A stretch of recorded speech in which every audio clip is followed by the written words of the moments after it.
Kita telah diserang. 2. Pada tanggal 19 Desember 1948,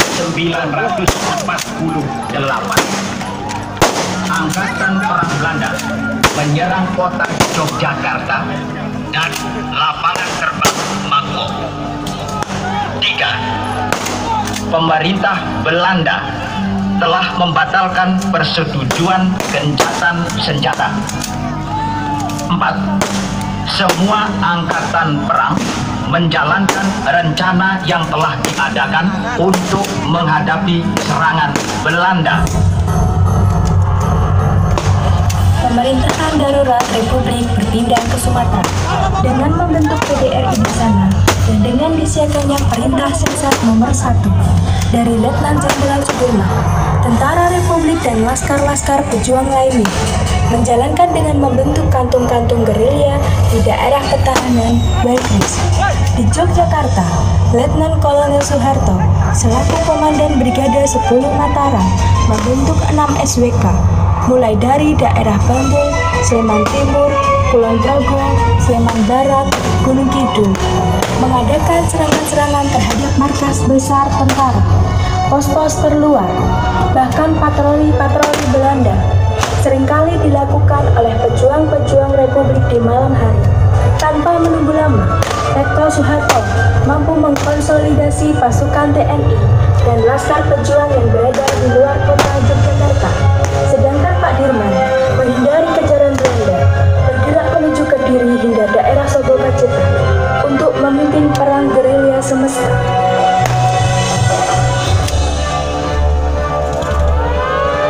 Dari serangan-serangan yang dilakukan TNI dan laskar pejuang, pasukan Belanda membalas dengan melancarkan serangan gencar di beberapa daerah, pos-pos di dalam kota, dan pos-pos terluar di Yogyakarta. Belanda membuat propaganda bahwa yang melakukan serangan dan perusakan adalah ekstremis-ekstremis dan pencuri. Menyebarluaskan berita bohong bahwa pemerintahan dan tentara Republik sudah tidak ada lagi. Belanda membunuhi siapa saja yang membantu perjuangan tentara Republik dan men-sweeping radio-radio milik warga, terkecuali milik Sultan Hamengkubuwono ke-9.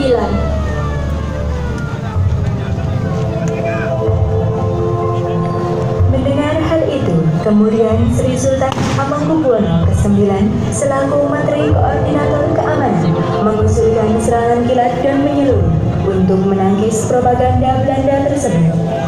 Dikirimlah kode untuk mengantar surat tersebut kepada Letnan Jenderal Sudirman di Pacitan.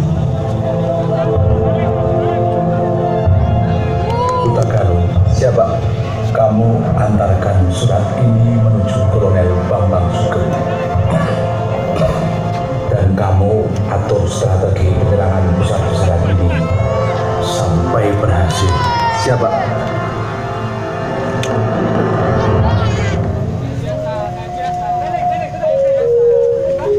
Surat Jenderal Sudirman diterima oleh Markas Besar Komando Jawa di Sambigalu.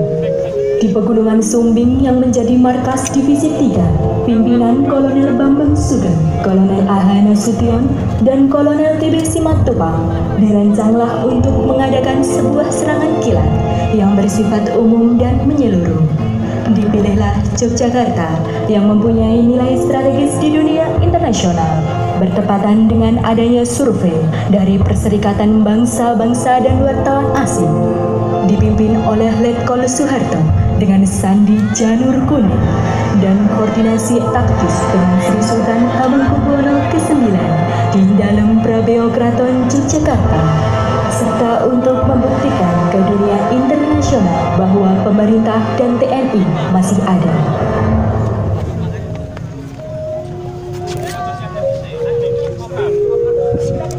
Pak Harto, silakan mendekat. Izin sini. Pemimpin kita ditangkap. Anggapan Belanda Republik sudah tidak ada, dan TNI dianggap ekstremis. Itu adalah kebohongan dan propaganda Belanda di dunia internasional. Akhir bulan ini PBB akan meninjau dan mensurvei serta bersidang menentukan nasib Republik ini. Saatnya lah kita tunjukkan kalau Republik ini masih ada. Pak Harto, Izin sini. apakah bisa dilakukan serangan-serangan serempak dan besar-besaran di kota Yogyakarta? Nun sewu. Kersanipun sinuwun. Ya, serangan besar-besaran, terencana dan pendadakan yang menguasai kota dilakukan di siang hari. Apakah Pak Harto sanggup? Sanggup sinuwun. Nuwun sewu.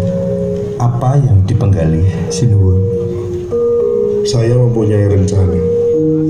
TNI bisa masuk dan menguasai tempat strategis seperti stasiun, Malioboro, dan Vredenburg, supaya Dewan Keamanan PBB tahu bahwa Republik masih ada. Kuasai Jogja selama 6 jam saja untuk antisipasi bantuan Belanda terutama dari Semarang. Apakah Pak Harto sanggup? Sanggup sinuwun. Baik, laksanakan. Izin sinuwun.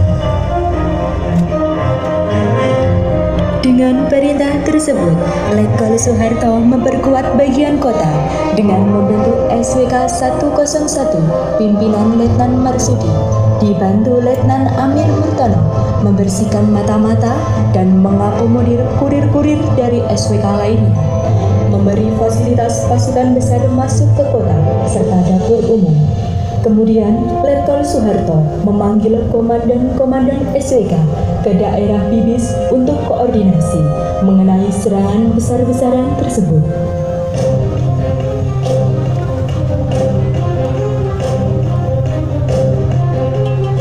Serangan mendadak ini akan mengejutkan besar-besaran pada 1 Maret 1949 dilakukan dengan memobilisasi pasukan-pasukan dari Angkatan Darat, Udara, dan Laut, diikuti laskar-laskar rakyat masuk ke dalam kota. Rakyat pun bahu-membahu dengan sukarela membantu apapun sebisa mereka persiapan logistik dan menyembunyikan senjata-senjata milik TNI.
propaganda dan kebohongan Belanda dalam perundingan di Dewan Perserikatan Bangsa-Bangsa Utama dan habis angkat kaki dari bumi Indonesia, penarikan mundur tentara Belanda dan masuknya pasukan Republik ke ibu kota Yogyakarta di bawah kepemimpinan Sri Sultan